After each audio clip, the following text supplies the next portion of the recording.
हरियाणा की हर अपडेट के लिए बेल आइकन दबाएं और सब्सक्राइब करें STV हरियाणा न्यूज। नमस्कार, आप देख रहे हैं हरियाणा न्यूज और मैं हूं आपके साथ शुभेंदु सिंह। पुलवामा हमले को शायद ही हम कभी भूल पाएंगे। आज ही का वो दिन है जब हमारे 40 जवान शहीद हुए।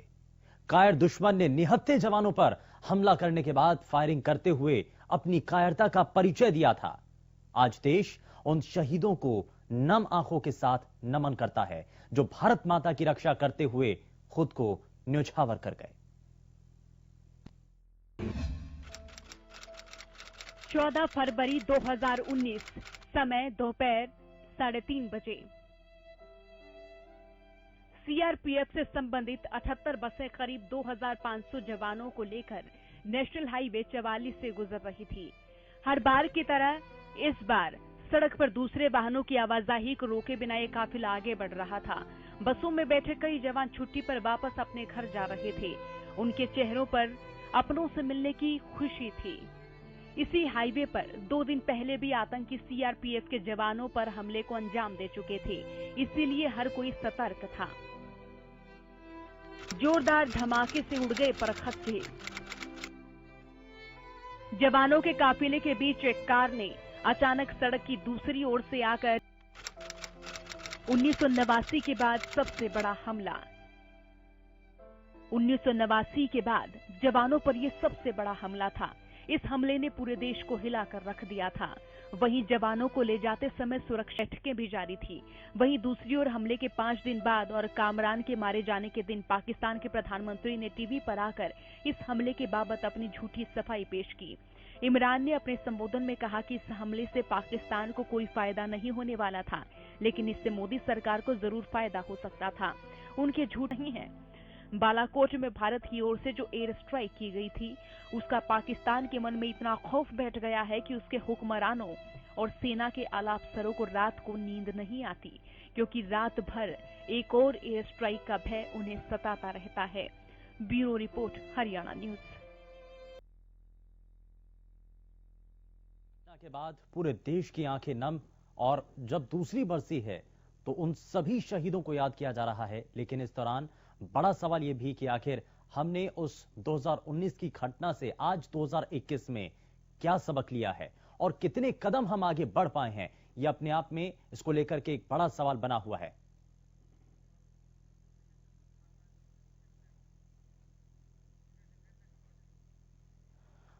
और इन सभी चीजों को लेकर बातचीत करने के लिए हमारे साथ डिफेंस एक्सपर्ट ठाकरान साहब हमारे साथ कार्यक्रम में जुड़ चुके हैं। बहुत स्वागत है सर आपका कार्यक्रम में। विजेंद्र सिंह जी, मैं सबसे पहले कार्यक्रम की शुरुआत में सबसे पहला सवाल ही मेरा यह है कि 2019 की उस घटना के बाद आज 2021 में जब हम पहुंच चुके हैं, दूसरी बरसी पर हम उन शहीदों की शहादत को याद कर रहे हैं, तो हम ये भी जानना चाहते हैं कि देश उन 2 सालों के अंदर कितना बदल पाया है।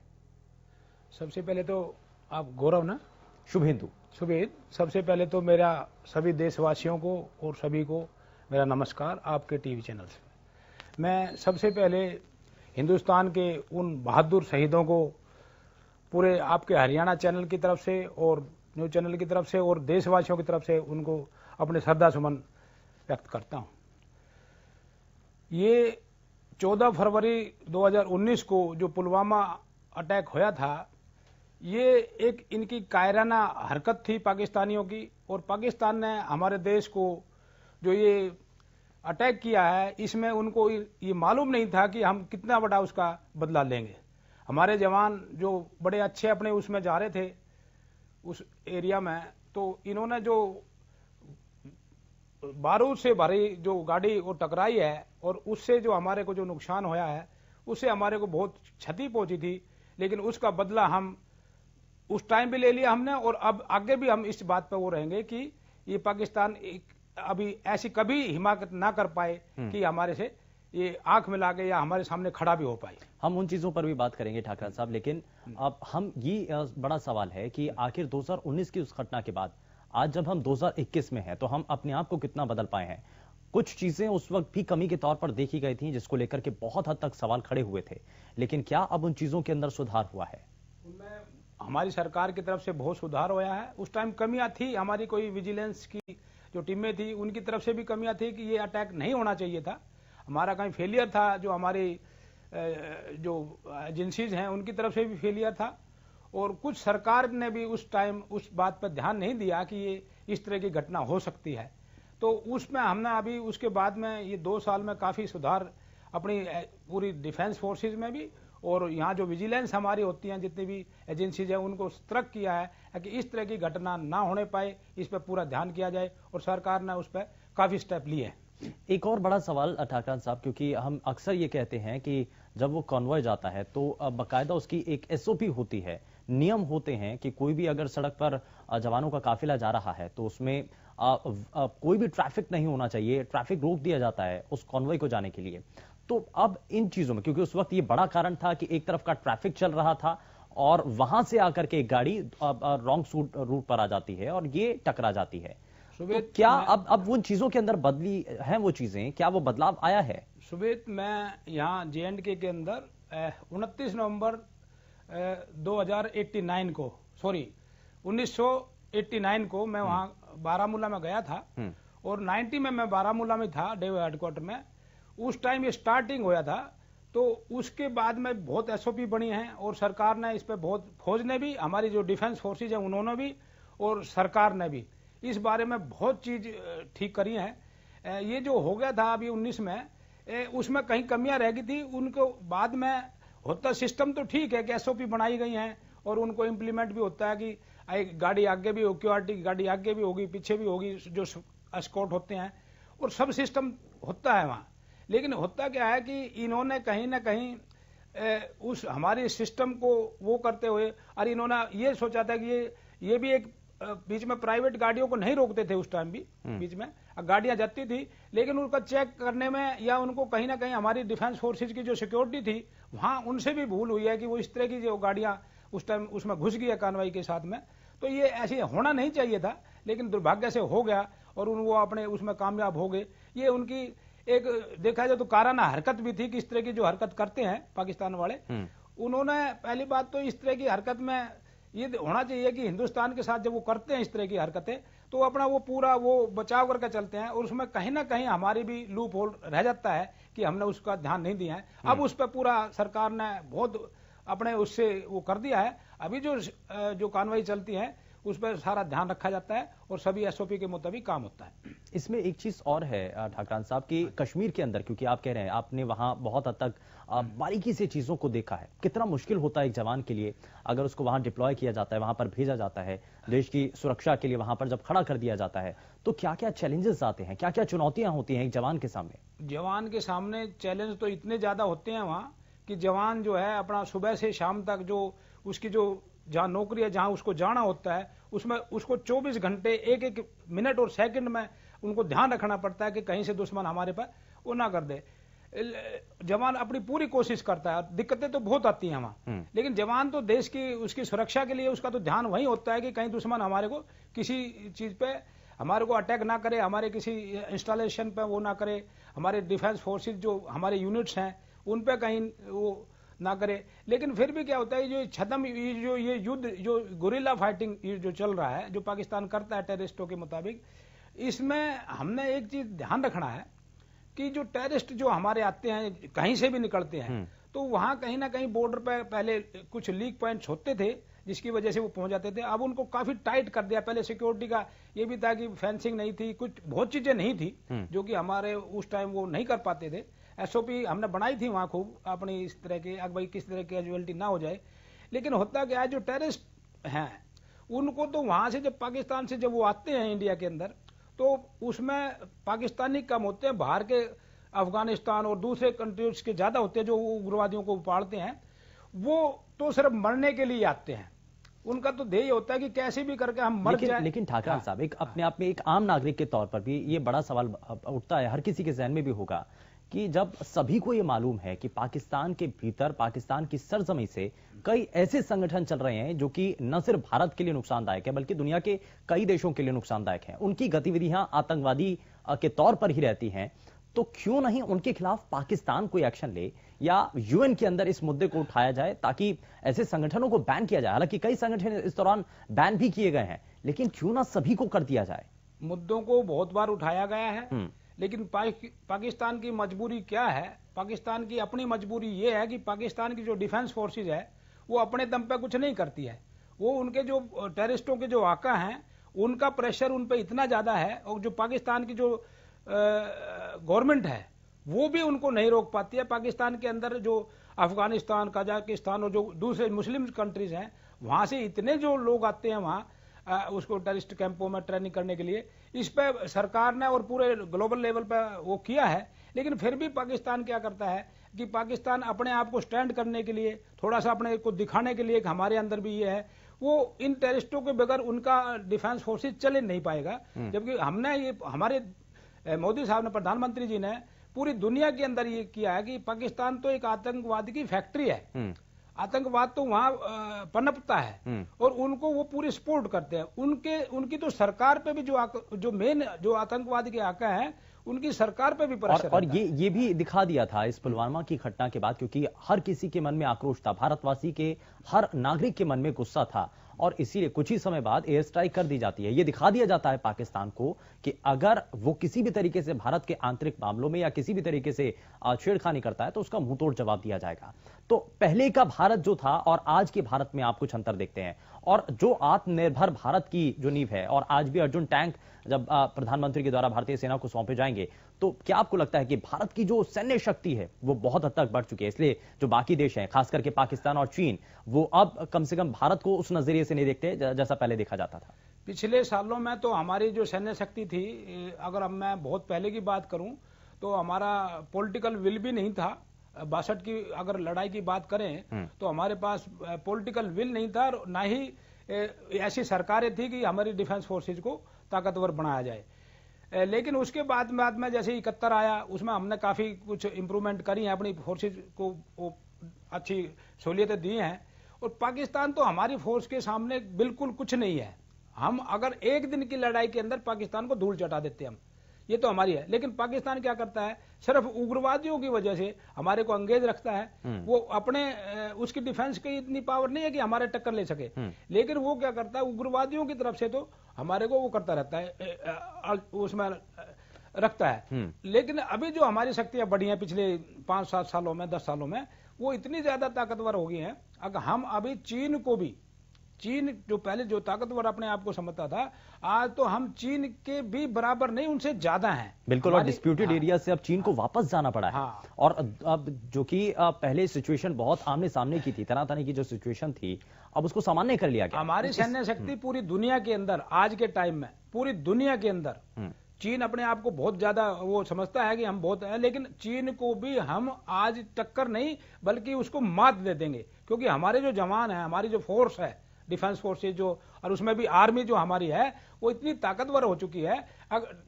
चाइना की आर्मी को भी, जो चाइना की अभी आए थे, जो चाइना वाले अभी जो पीछे 2 महीने पहले होया है, उनको भी पहले तो उनको ये लग रहा था कि ये पहले की तरह डर जाएंगे, लेकिन हमारे जो जवान हैं वो इतने ताकतवर हो चुके हैं, इतने उनको जो असर्टिव उनके अंदर वो भावना आ चुकी है देश के प्रति लड़ाक है। अब चीन को भी वो भगाने में कामयाब है, और चीन वास्तव में अब भागा है। वो सिर्फ डर की वजह से भागा कि हिंदुस्तान से अभी हिंदुस्तान की फोर्स के सामने वो नहीं टिक सकता। और इसमें सबसे बड़ी जो पावर है वो ये है कि हमारी जो पॉलिटिकल विल है, जो पॉलिटिकल हमारी जो गवर्नमेंट है, सरकार है, उसने हमारे जवानों को इतना बोल्ड किया है और उनको इतनी ताकत दी है कि अभी चीन भी हमारे सामने नहीं टिक पाएगा। ठीक है, बात चीन की भी, लेकिन बात यहाँ कश्मीर के अंदर, क्योंकि बहुत कुछ इससे पहले भी घटनाएं हुई हैं, और अलग अलग आतंकवादी संगठन जब पाकिस्तान से भारत की तरफ एंटर करते हैं तो सीज फायर का उल्लंघन किया जाता है, और उसके तहत ही उन आतंकियों को भारत के अंदर दाखिल करवाया जाता है। ठाकरान साहब, लेकिन 370 हटने के बाद आपको नजर आता है कि कश्मीर के अंदर परिस्थितियां बदली हैं, समय जैसे जैसे बीत रहा है वहां भारत की मजबूती हुई है? इसमें बहुत मजबूती हुई है भारत की, और हम जो है काफी, पाकिस्तान तो अभी ऐसे ही सोचता है कि हम वो कभी हमारे से टक्कर ले पाएगा, लेकिन ऐसा नहीं है।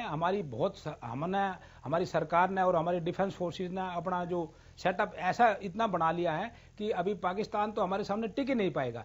लेकिन इसके बाद में वो क्या करता है, वो चीन से, जैसे चीन ने उन्होंने एस्टेब्लिशमेंट किया है, चीन से कुछ पैसा उधार लेकर और वो अपने वो थोड़ी बहुत वो रखता है। तो अभी हमारी पावर तो इतनी हो चुकी है पूरी दुनिया के अंदर, सिर्फ हमारे को एक आतंकवाद जो है, अगर ये पाकिस्तान का आतंकवाद अगर ना रहे और ये खत्म हो जाए तो हमारी फोर्स तो किसी को पहले कंपल नहीं करती है। हम तो अपनी सुरक्षा के लिए, ताकि हमको कोई वो ना करे। हिंदुस्तान की इतनी ज्यादा ताकत है और हिंदुस्तान उस पर सोचता है कि पूरी दुनिया में विकास हो, लोगों में आपस में ठीक भावना हो। लेकिन ये हमारा एक दुश्मन जो पाकिस्तान है, इसकी समझ में नहीं आ रही है। इसको हमने ना, तो हमारी ताकत इतनी बढ़ चुकी है और हमने अपना एस्टेब्लिशमेंट और सारा सिस्टम इतना बना लिया है कि अब हम किसी भी देश के सामने वो नहीं हो पाएंगे। बिल्कुल, और इसके लिए भारत मजबूती के साथ आज, क्योंकि जब देश के प्रधानमंत्री भी कहते हैं कि हम ना बिल्कुल आंखों में मिलाकर के देखेंगे और झुककर के बात नहीं करेंगे, ये पूरी तरीके से ये नीति जो है स्पष्ट की जा चुकी है। बहुत बड़ी बात अब इसमें लेकिन ठाकरान साहब, अब मैं जो शुरुआत में मैं आपसे जानना भी चाह रहा था कि अब पहले के मुकाबले कितनी तस्वीरें बदली हैं। एसओपीज को लेकर के बात है, कोई भी कॉन्वॉय जाता है या सैन्य, उस वक्त कुछ हुआ था ऐसा कि आप एयरलिफ्ट भी किया जा सकता था, क्योंकि कहा जाता है कि ऐसे दुर्गम क्षेत्रों में तो कम से कम फ्लाइट के जरिए जो है फोर्सेस को भेज दिया जाता है। सिर्फ जो गाड़ियां हैं, जो दूसरे सैन्य सामान है, सिर्फ उनको बाय रूट लेकर के आया जाता है। उस टाइम में एयरलिफ्ट हो सकता था और एयरलिफ्ट करना भी चाहिए था, लेकिन कहीं ना कहीं जो डिफेंस फोर्सेज में और सरकार के उस मामले में जिन्होंने एयरलिफ्ट देना था, वहां कहीं ना कहीं कोई चूक हुई थी थोड़ी बहुत, जो कि सरकार ने बाद में उसको मान भी लिया कि वो हम एयरलिफ्ट दे सकते थे और देना भी चाहिए। अगर इस तरह की सिचुएशन होती है तो एयरलिफ्ट होना भी चाहिए जवानों का, कि वो कॉन्वॉय के थ्रू ना जाके बाकायदा उससे जाएं। लेकिन वो कहीं ना कहीं कोई तालमेल में कमी रही थी, जो कि वो उस टाइम नहीं कर पाए और वो हो गया गलती से सरकार की। चौकन्ने हो चुके हैं। मेरा मतलब ये है कि हम कितने ज्यादा और सतर्क हो चुके हैं, क्योंकि एक घटना हो गई, हमने क्या उससे सबक ले लिया है और पॉलिसीज बहुत बन गई हैं। अभी हम इस पे अभी बिल्कुल मार नहीं खाएंगे। जिस तरह से जो पहले हुए हैं इस तरह के हमले, वो अभी टेररिस्ट अटैक नहीं होंगे। और अभी तो पिछले एक साल से तो सरकार ने वहां एक ऐसा सिस्टम चलाया, एक एक्सरसाइज चलाई है कि एक भी टेररिस्ट नहीं बचेगा पूरे J&K के अंदर, और उसका खात्मा करने के लिए हमने कितने ऑपरेशंस किए हैं। तो अब तो तकरीबन ये जो वैली है, इसमें ये टेररिस्ट खत्म ही हो चुके हैं। ये तो अब जो नए बनाएंगे, पाकिस्तान नए पैदा करेगा, वो कुछ भेज सकते हैं ना। तो जो इनके पुराने जो थे, जितने भी इनके ग्रुप थे टेररिस्टों के, उनको तकरीबन हमने फिनिश कर दिया है। और अभी हमारी ये भी कोशिश है कि आगे आने वाले टाइम में हम एक ऐसा सिस्टम, हमने अपने सिक्योरिटी सिस्टम इतना भी कर दिया है कि अब तो जो भी आएगा वो बॉर्डर पर ही पकड़ा जाएगा और वहीं हम उसको खत्म कर देंगे। ये हमने एक जब कोई भी कॉन्वॉय चलता है, मैं जरा वापस उसी बात पर आता हूं, क्योंकि बड़ी चूक वहां उस दौरान हुई थी। तो कॉन्वॉय जब चलता है तो सिक्योरिटी फोर्सेस को और क्या क्या अलार्मिंग सिचुएशन वहां रखी जाती हैं?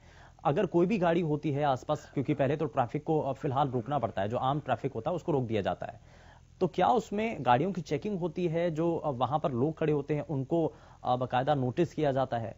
सब सिस्टम है, पूरा सिस्टम है कि जो सिविल व्हीकल्स हैं उनको एंट्री ना दी जाए, उनको नहीं। लेकिन कुछ हमने बाद में ये भी किया है, देखा है कि जो सिविलियंस हैं, नॉर्मल टाइम में हमारी जो पॉलिटिकल विल है वो ये चाहती है कि भाई इनको भी बराबर का राइट मिले, इनको भी थोड़ा सा, इतना ना हो कि फौज के सारे दिन फौज के लिए ही वो खुला रखें और बाकी उसको ये हो जाती है। कोई हम वहां सद्भावना मेले जो करते हैं, हमने वहां उनको भी फैसिलिटी दी है, भाई किसी तरह से लोकल पॉपुलेशन को भी, लोगों को भी कोई दिक्कत ना हो। लेकिन उसमें होता क्या है कि हमने थोड़ा सा और ज्यादा ध्यान देना पड़ेगा। वो जो गाड़ियां हैं उनको करते तो हैं चेकअप, पूरा सिस्टम है, लेकिन कहीं ना कहीं कोई चूक होगी थी पहले भी। जो ये गाड़ियों को चेकिंग में कहीं गड़बड़ रही है, इसमें एक भी हो सकता है कि जो 370 जब हमने हटाई है, इससे पहले जो वहां की जो पॉलिटिकल सिस्टम था, मैं आपको वहां अभी ले चलूंगा पाकिस्तान, उसमें J&K में, उसमें कहीं जो हमारी जो J&K के लोग थे, जो वहां के लोग थे, उनका भी कुछ सपोर्ट होता था लोगों को, जो कि 300 वो, क्योंकि ज्यादातर वो लोग वहां मेजोरिटी ऑफ वो है। तो वो देखने से बाद में ये होता है कि उन लोगों को भी वो हमारी सिक्योरिटी में भी कहीं ना कहीं वो करते थे। वहां के जो लोकल कुछ लोग उनसे मिले हुए होते हैं, जो टेररिस्ट ऐसे थोड़ी आ जाता है, कहीं ना कहीं जो लोकल पॉपुलेशन है उनका सपोर्ट होता था।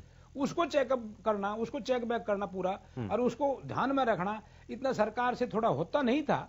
वो कहीं ना कहीं कोई ना कोई बोलते हैं ना कि वो अपना ही आदमी कोई वो करता है, उसमें कहीं गड़बड़ होती थी। अगर वो पाकिस्तान के उसमें कहीं बैक एंड पर वो सपोर्ट करते थे, और इसी वजह से दाखिल हो जाते थे। वो घुस जाते थे, यही है उसमें। ठीक है, बहुत शुक्रिया ठाकरान साहब, आपने अपना समय दिया है, बातचीत आपने की है। लेकिन पुलवामा की कहानी बेहद दर्द भरी है, लेकिन आप जहां एक तरफ हमारी आंखें नम हैं तो वहीं दूसरी तरफ हमने जिस तरीके से पाकिस्तान को इस बारे में सबक सिखाया है, तो जाहिर तौर पर भारत की जो